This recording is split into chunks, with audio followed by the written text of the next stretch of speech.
Welcome to Old Mill Lakes. During this film, we're going to be targeting Oak Lake, a lake which I've done really well on in the past and had multiple big fish hits from.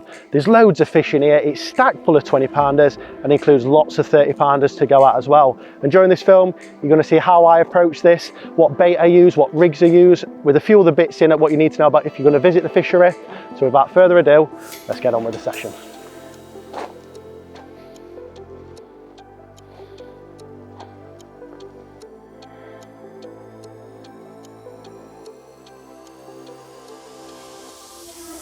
So when you turn up to Old Mill Lakes, there are a couple of fishery rules that you must follow before you start fishing. And the first one is you must dip your nets and your slings in the solution for biosecurity reasons.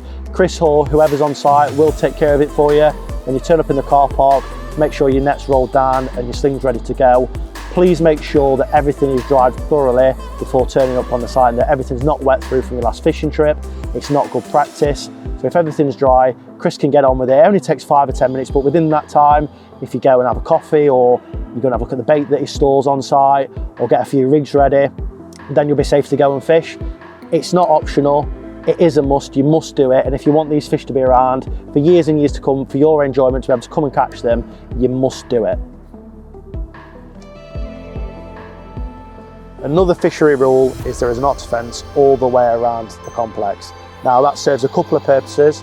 Number one, from a security point of view, Chris has got CCTV cameras around the complex, so you can be rest assured at night time when you're fishing that your property is safe. And number two, it's there for predator prevention to stop things like otters getting onto the complex and doing damage to the fishery. So those gates must be kept closed at all times.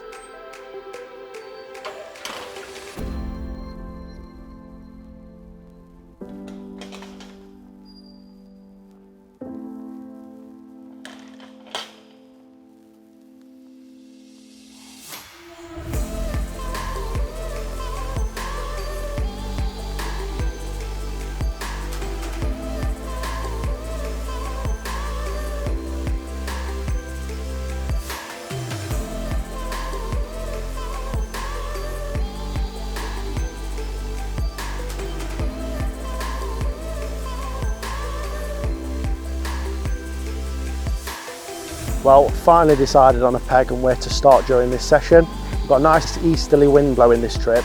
It's going to be there for the duration of the trip. And luckily that's going down the far end of the lake. Now, it is worth noting that we are in a bit of a privileged position during this session. There's nobody else on the lake. We've got the full roam of the lake, which ultimately is to try and put as many fish on the bank for this film as possible. And with that said, the fish have been on the end of this wind. Now, from my experience, of fishing oak, they're either on the end of it or the back of it. This trip, they are on the end of it, and what I've done is instead of going in the end peg and kind of cut myself in, I've come up just one peg up where it allows me access to the no fishing bank, but it also gives me a good expanse of open water without feeling sort of hemmed in and claustrophobic. So that's going to be my starting point for the trip. I'm not saying in a few hours I might be around the other end of the lake, but for now there was a lot of fish showing there, so that's where I'm starting. I'm kind of letting the fish tell me where to go. In a general rule of thumb though, every single peg, I'd be happy to turn up last with only one peg to go from and still be confident of catching a fish on this lake. Every swim has a huge amount of water. You've got a long stretch of open water to the middle section, and there's 700 fish in this lake. There may even be a few more. So it's a good head stock fish, and you've always got fish in front of you. So every single swim's got a chance to catch him. So without further ado, I'm gonna get myself in my peg, get my rods out, try and catch a carp.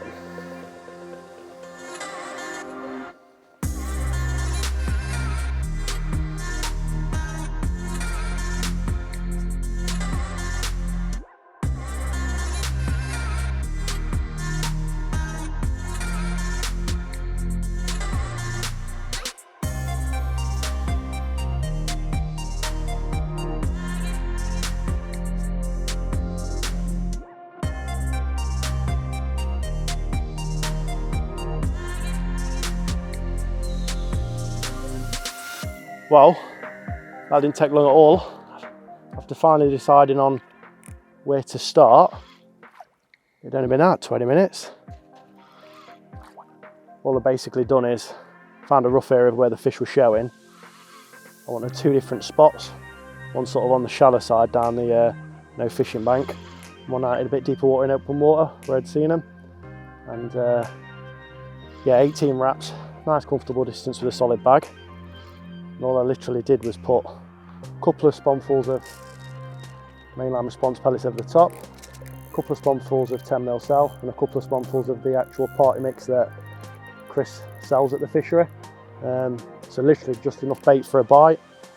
And with the high pressure we've got at the minute, I wasn't sure if the fish were going to be up in the water column, so I just injected my solid bag with a full syringe of hemp oil just to work its way up through the water column to try and draw the fish down, and then a good dose of the Fruit Smart liquid as well in there, just basically trying to get as much attraction down towards that spot as what I can do. And with the hemp oil and Smart liquid, not only is it going to take all the leave a bit of liquid attraction in the substrate or on the bottom, it's going to work its way up through the water columns as well and hopefully draw any fish down, and it seems to have done the trick on this occasion so far. And this one doesn't feel a bad fish really, so first one's always nerve-wracking. I'm going to concentrate now because he's coming in close. And hopefully we'll have a carp to show you soon.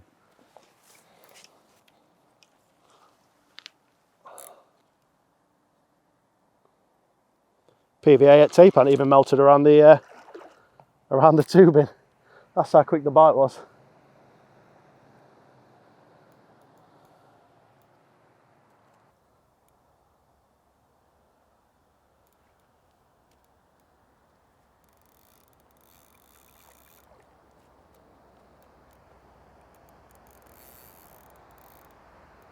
Just taking my time at this point. There's no point in rushing it at the last minute because this is where 90% of the hook pulls happen. And the fish makes one last lunge for freedom. You ain't got your clutch set right, or you get too excited and try and bully it and rush it in the net. Just let the rod do all the work. He's tiring that. He's tiring that.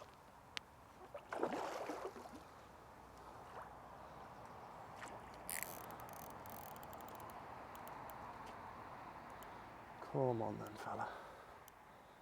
Up you come, that's it. It's actually got a few nice scales on him, this one.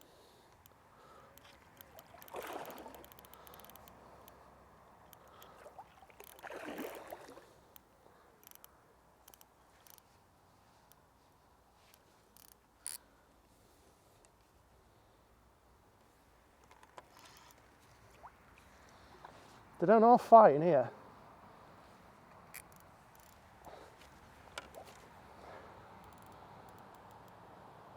Pulling like a 60-pounder.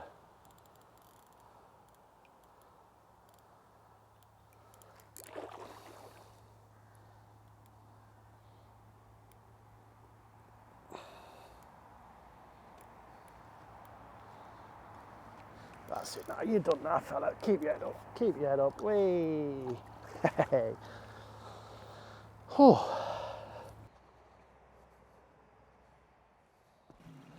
So the first thing I'm doing here is, the fish is nice and safe, it's not going anywhere. I'm not worrying about that one now. That one's made the mistake. We've caught him. I'm worrying about the next fish. There's that many fish in this lake that you can create a competitive feeding environment for them. And if you keep the bait going in, that's how you get your multiple bites. So even though I've not got a rod on the spot, I'm just going to put 2 or 3 spawns of bait back out over the area, which will hopefully give me enough time to get this bag wrapped back up, get the rod back out on the spot, and fingers crossed there'll be another one there waiting for me very, very soon. So we just landed this lovely fish. The last thing we want to be doing now is damaging it in any way. So in terms of good fish practice, I've broken my net down.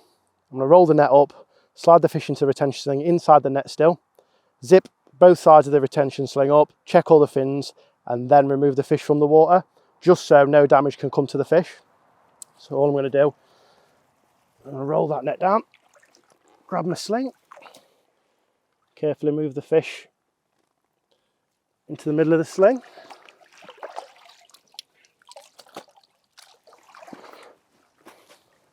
Just going to zip both sides up.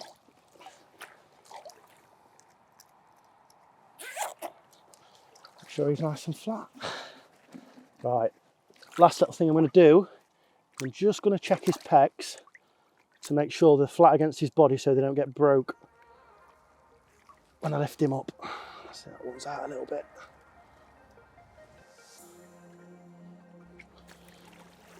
Right.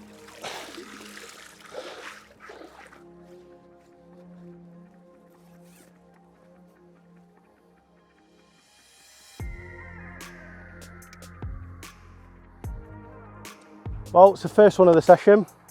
He's by no means the biggest fish in the lake, but he is a start, and it's easy to turn one bite into two than it is to look for that first bite. So now I know the spot's right, I know the rigs are right, and I know the bait's right, and the application is right, which is the main thing. So yeah, let's have a look at him. He's a pretty one. Right, little angry. Check him out. Actually, he's not the biggest. He's certainly pretty, and he will grow into something very, very special, I'm sure, one day. But he has opened the account up, and like I said, we've got a bit of bait back out there. It's just time to get another bag back over the top. And let's see what else comes along. Maybe one of them nice big 30-pounders is on the cards. You never know.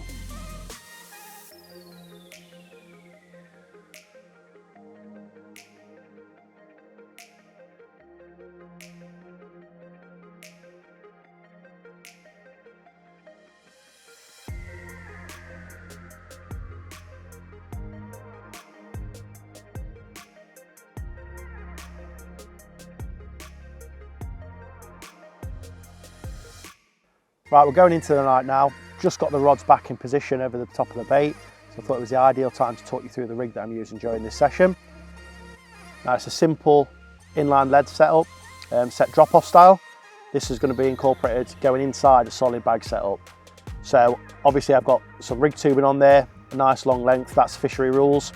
Most day ticket lakes these days stipulate that you must use tubing, so I've always got some in my bag just for when I visit these sorts of venues. That's gone down onto the top of a tail rubber. That tubing's just pushed in there nice and neat. And what I've done there is, you can see that the line's actually wrapped around the outside of the lead, and I've got a size 8 ring swivel inside the lead, the bottom of the lead. So when a fish picks up the bait, bottom of the swivel comes out the lead. I connect with the fish on the other end, tail rubber pops off, and the lead's discharged. In terms of the rig, I've got a nice short 4 to 4.5 inches, something like that, hook link, nice supple braid. I've got a size 4 curve hook on there, little kicker, and then I've got it sort of slip D style. It's my favourite sort of presentation inside the solid bag. You know, use whatever you're confident in, and at the minute, this rig's really doing the do for me. Got a mini hook ring swivel and a nice little small peach and pepper pastel wafter from Mainline. Yellow for me has always done me the most bites in here. Don't know what it is, I've tried other colours, but yellow definitely seems to be my sort of favourite. And it's a nice small hook bait as well to imitate the size of the pellets I'm putting inside the solid bag. So that's the sort of rig that I turn to for probably 95% of my fishing. However, alternatively, I've got another one here if you're a fan of sort of a leg clip arrangement. So again, I've got that tubing behind the back of the setup, and that's down onto a hybrid leg clip. So that swivel's actually infused inside that leg clip. Again, making sure that the leg can drop off. I just put a little bit of saliva on that on the leg clip and just push the tail rubber on just far enough so that as soon as I get a take, that lead under very little pressure is coming off. Again, making the setup as safe as humanly possible. There's a quick change swivel on the other end, which is covered up by a little anti-tangle sleeve, nice and neat.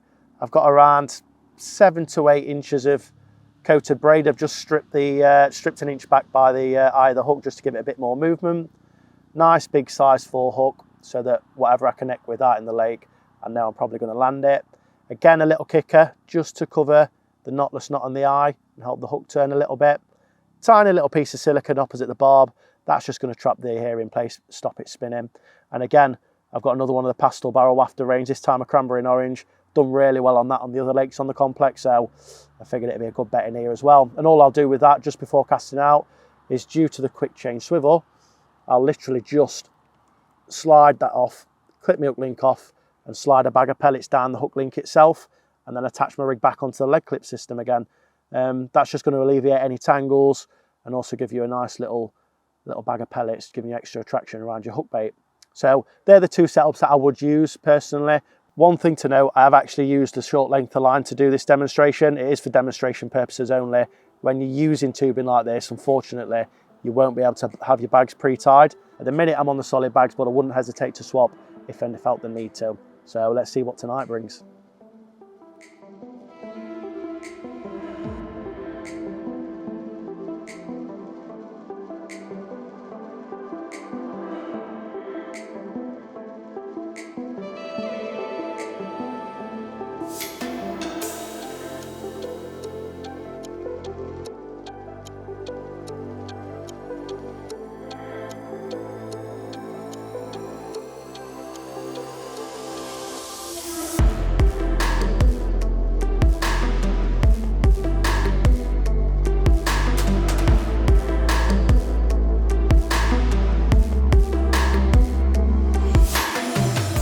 Well, it's the first one into darkness.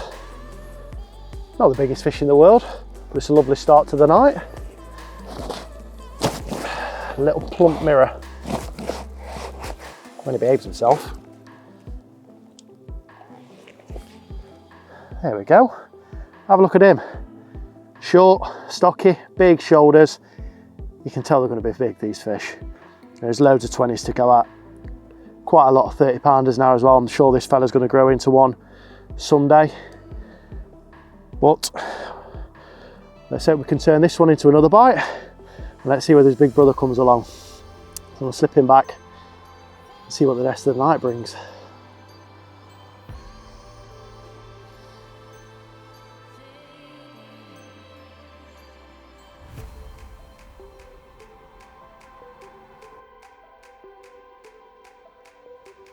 Well, it's just after midnight. It's taken a little bit longer than what I anticipated. But this one's a banger. It's like a brand new penny. There's not a single mark on it. And it's the biggest one of the session so far as well. Check him out. Just over 26 pound. That little peppered peach pastel wafter again. I might end up changing both rods to it now, because that's two that's come to this rod now. So yellow definitely seems to be the way forward, as it always was for whatever reason. But yeah, they're getting bigger and I'm well chuffed for this one. Mega cool carp. Let's see what else the night brings.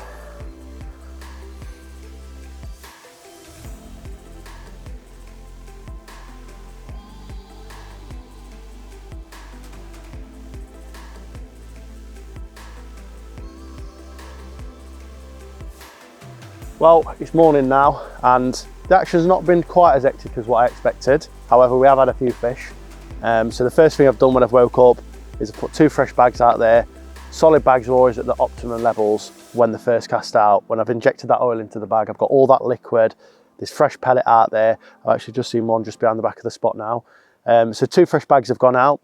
I'm going to put another 4 or 5 spawns out. I've literally got a mix of the party mix that they sell at the fishery. So I've got a little bit of particle. I've got some mainline cell response pellets which have been soaking in hemp oil. I've got some boilie crumb, which is just Iso Sweet freezer baits. And again, that's been soaking in hemp oil. And I've got some 10mm cell, and that's all drizzled in some of the Cream Smart liquid. So basically I'm trying to get as many little food items out there as possible. I'm trying to get as much attraction out there as possible in terms of liquid, in terms of bait. There's no big items out there. This lake over the years now has seen loads of big items, loads of massive boilies, whole boilies. Everyone seems to turn up and just straight out the bag, kilo bag, straight out into the lake, and they've seen it 1,000 times. And when you've got a fishery that is predominantly boilie, pellet and maybe a little bit of particle only, you need to sort of try and make yourself stand out from the crowd. And the way that I do it is I drop to 10mm boilies, something they don't see every day. I blitz my boilies up into boilie crumb, again allowing that attraction inside the boilies to leak out a lot quicker than a whole boilie would. And it also gives you a nice cloud and a scent trail up and down in the water column for the fish to follow down. The party mix, the fish are fed on it at the lake. I'd be stupid not to have a little bit of that out there. I don't want to go too mad with a particle, just something out there that they're used to seeing as a food source all the time. And obviously pellets, these fish have been reared on pellets. I'm putting them inside my solid bag, so I want a little sprinkling out there as well. But because the action is slow for oak, shall we say, because it is, I don't want a lot out there. I just want to feed for a bite at a time. I'm not going in guns blazing. I'm not going to fill it in at all. I'm going to fish for a bite at a time, catch a fish and work the area that way. I'll probably still get through all the bait, depending on the bites that we get. But I've not put all my eggs in one basket in case it doesn't quite happen.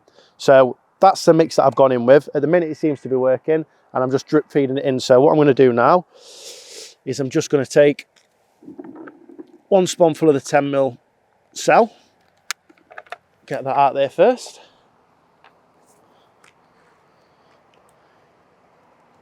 Again, both rods are clipped up at exactly the same distance on exactly the same spot. Trying to concentrate all my bait into one area to hopefully draw all the fish in. And that particular spot has done the majority of the bites.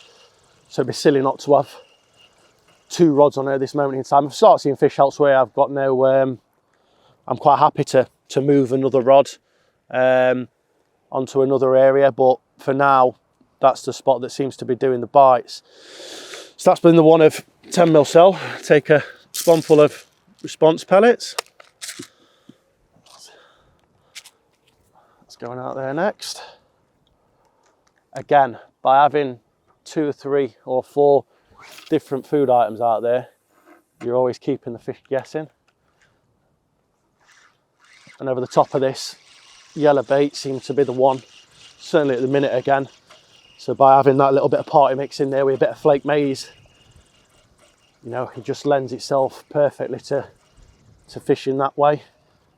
So I see too many people turn up to this venue and they've got big old baits on, big snowmen, straight out the bag 15mm boilers, all Ronnie rigs and pop-ups, and to be honest, the lake bed is too clean. There's not a lot out there. You're not fishing over the top of anything and it's too blatant. I've done it myself in the past where I've stuck 2 Ronnies out for the ease of it, for the ease of being able to cast and for the ease of being able to change my hook quickly. Nothing's happened. I've wound in and I've put solid bags on, and within 20 minutes I've had a bite. And that's no coincidence, to be honest with you. With this sort of venue and these sort of day ticket venues up and down the country, you won't beat solid bags. Just the attraction levels within them, the way that they are, that little parcel of food around your hook bait, aren't opened. Nightmare. Yeah, the solid bags in terms of a presentation will outfish 90% of others. I'm not saying the others won't catch, because they will, but in terms of getting more bites, solid bags are definitely, for me personally, the #1 approach to go in with. Ronnies will work on here, I suppose, at some point, but the lake bed's flat all over. You've got 6, 7, maybe 8 foot maximum in places. There's not a lot out there. The fish are used to feeding on the deck. It just screams danger to me to just put a Ronnie or another pop-up rig straight over the top of it. So by getting my hook baits down on the deck, I'm basically imitating the rest of the free items that are out there. So that's 3 spoms now. I've put some 10mm cell, some response pellet and some particle in. So what I'm going to do now is I'm going to put some boiler crumb in. But when I put the boiler crumb in, because we've got a decent wind on, I hate to think that the fact that the boiler crumb, when I put it in, will just drift on the wind or the toe. So what I've done by licking it up with some hemp oil is it allows me to just form a ball with it, which I'll put straight inside the spod.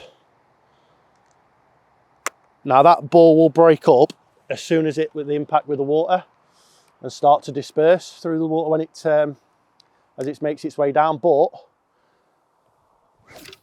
by putting it into that little ball, you give yourself a better chance of it falling directly over the top of your spot.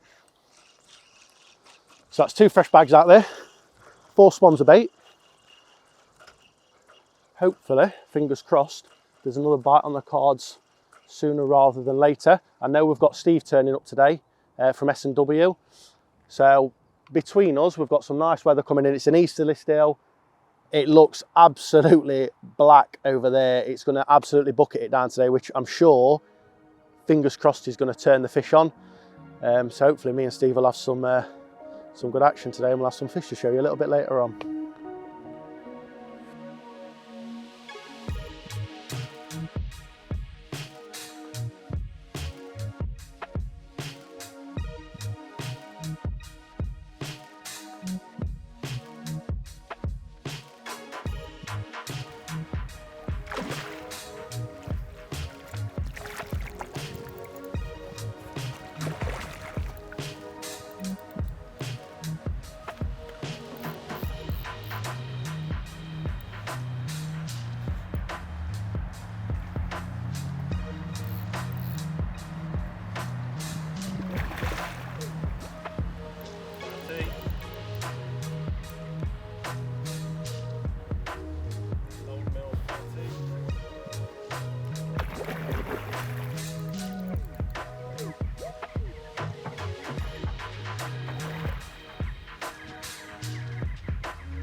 Right, literally only had the rod out for 10 minutes, straight into this little beauty, around about 12 pounds.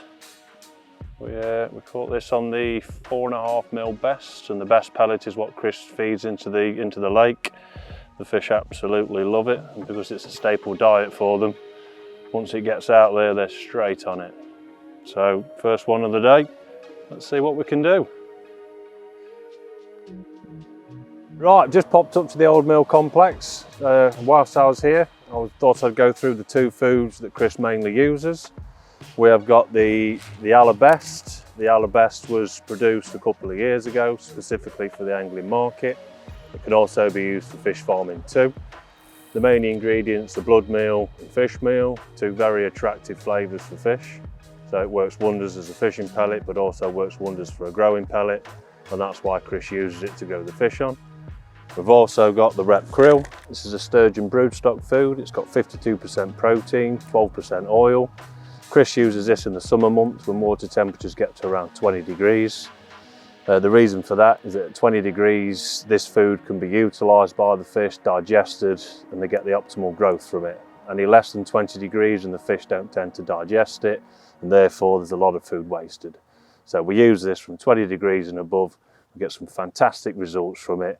And also it's got an added ingredient in there called the support, which is basically for the fish's immunity, and it just gives the fish the best immunity it can.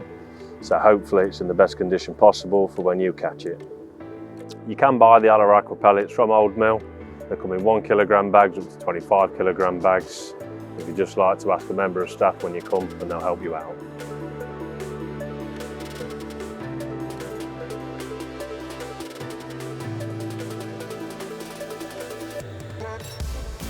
Well, it's just on the surface. We're into another one. Taking a little bit longer to get this bite. Doesn't feel massive, but it's another bite at least. Same spot as before. There's one particular spot out there that's just doing the bites, which is 18 wraps.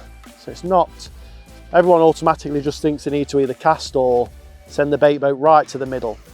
And from my experience over the last few years of fishing here, when the fish were fairly new, that did work, or the fish pushed out to the middle, but they've certainly come a lot closer in these days, and 18 wraps is just a nice comfortable distance, and that was sort of the area where the fish were showing. While the fish are there, they clearly want to feed there, so hopefully over the remainder of the session it'll slowly keep the bites ticking over. So I'm hoping this guy goes in the net.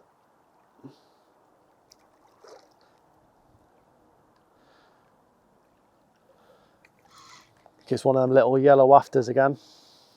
They do seem to like yellow in here for some reason. Yellow and orange. I've done all right on orange as well. Not saying you won't catch on any other bait, but that's just been the colour that's been most effective for me over the years. The weather looks absolutely mega now. That easterly's really picked up coming down this end of the lake. He's ready. He's ready. Go on then, son. Oh, he's definitely bigger than what I thought. Hey, happy days. He's definitely a nice one. So before I do anything else, I'm only using 2 rods. Like I've already mentioned, that particular spot is doing the most or the majority of the bites. I'll wind the other rod in, wrap it up, get a bag on it and get it straight back out there, because the bite times can be so few and far between, and when they're on you, you've got to make the most of it and capitalise on it. So before I deal with that fish, he's safe and sound, it's not going anywhere. I'm going to get a rod back out there, because that might be the difference between just catching him or maybe catching one of his brothers and sisters as well. So I'm going to stop talking and get on with it.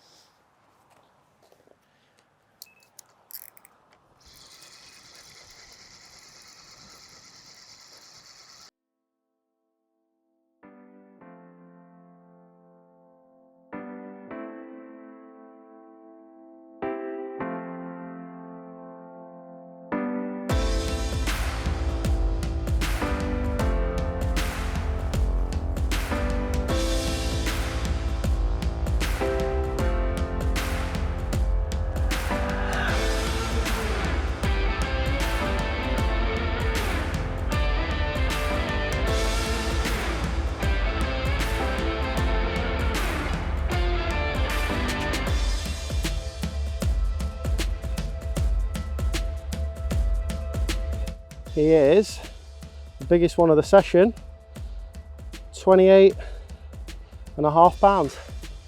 Hey, happy days. He'll definitely do. He grew from being a mid-double mirror anyway when I hooked him to something a lot bigger when I saw him.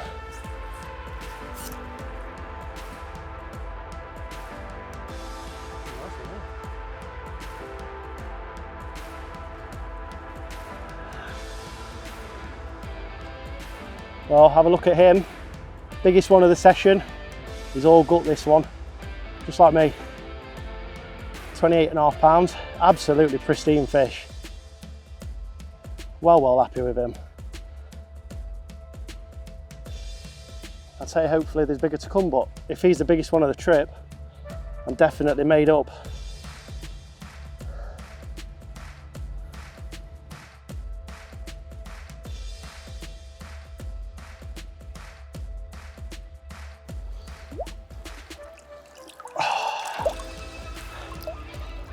Look at him.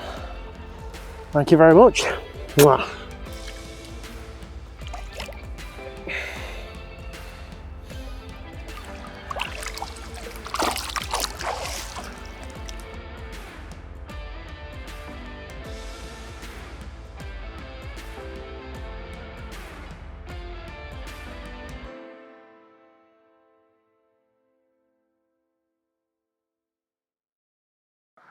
Well, the weatherman was right for a change. The rain has started to come in, and we just had a churner on the left-hand rod. It's actually the rod I moved off that no fishing bank, put two on the spot that have been doing the bites, and this doesn't feel a bad fish, this one, so it's definitely pulling back harder than the rest have. We'll see very shortly, hopefully, what it is. Right, I need to come under that other rod. We're safe, we're safe, we're safe. Yeah, there was no messing about with this one. It's the first one that's just gone. Like, no single bleeps, no nothing. It's just absolutely melted. So the wind has picked up, the rain's come in, and hopefully this is a good one. We've had a brilliant day so far. It's been a brilliant session. We've had some really cool carp.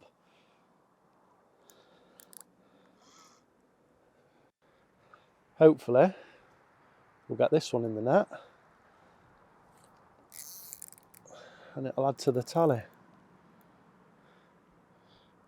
Need some window wipers on the old glasses. I can't see how.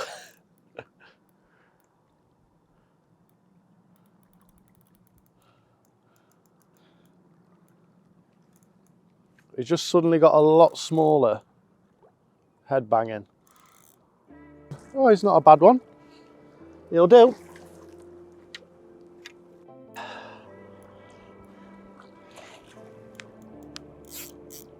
There we go.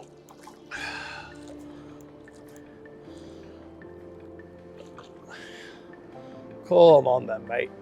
He's done. He's done. Hey! That'll do.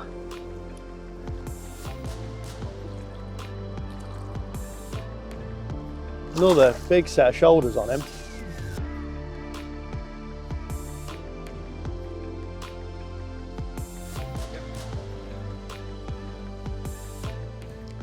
How's that to round up the session? It's been a fantastic couple of days on Oak Lake. All right, we've not had the 20-30 fish hits, but Chris did say to us when we turned up, he wasn't sure how it was going to fish. There's a bit of an algae bloom on it at the minute, and it's definitely slowed things right up. However, it just goes to show that if you get the tactics right, you put yourself in a position where the fish are, you can still get bites, as long as you fish sensibly. And yeah, this fella's got some lovely scales on him. Really enjoyed the trip, and if you take some of the little tips away that we've implemented in this session, I'm sure when you turn up to Oak Lake in the future, you'll definitely get in amongst these guys as well. So without further ado, I'm going to slip this fella back and get on the road and get home. Thanks for watching.